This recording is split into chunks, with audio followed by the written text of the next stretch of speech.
AutoCAD software দিয়ে আপনারা যেভাবে মিটারে ড্রয়িং করতে পারবেন।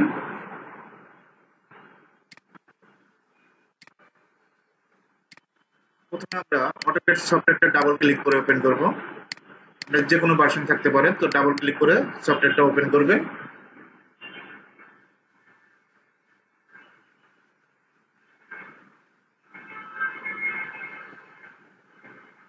স্টার্ট ড্রয়িং এ ক্লিক করব। স্টার্ট ড্রয়িং, মডেলে ক্লিক। এখান থেকে আমাদের সর্বপ্রথম ইউনিট সেটআপ করতে হবে। মিটার যে ইউনিট সেটআপটা সেটা করব। ইউএন লিখে এন্টার করব। এন্টার হলো drawing units.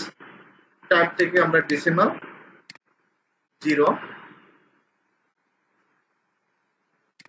Units to scale. এখান থেকে আমরা কি করে দেব, মিটার করে দেব। আমরা যেহেতু মিটারের ড্রয়িংটা করব, মিটার সিলেক্ট করব। এখান থেকে ইন্টারন্যাশনাল, জাস্ট ওকে। ডি লিখে এন্টার। ডিটা হলো ডাইমেনশন, স্টাইল, মডিফাইতে ক্লিক করবেন।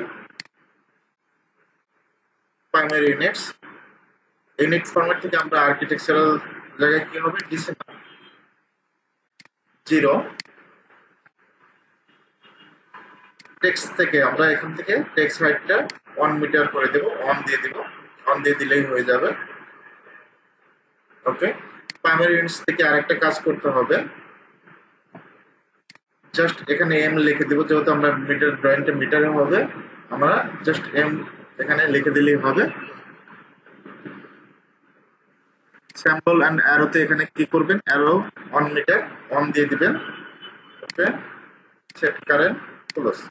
এখন যদি আমরা চেক দেই, লাইন এল লিখে এন্টার। লাইনটা স্টার্ট করার জন্য এফ8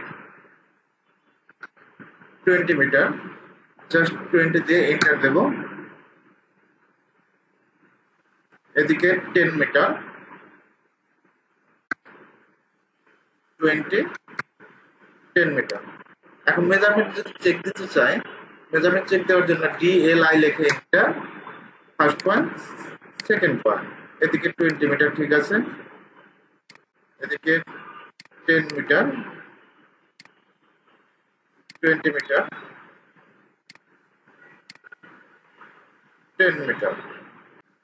এভাবে চাইলে খুব সহজেই অটোক্যাড সফটওয়্যার দিয়ে মিটারে ড্রয়িং করতে পারবেন।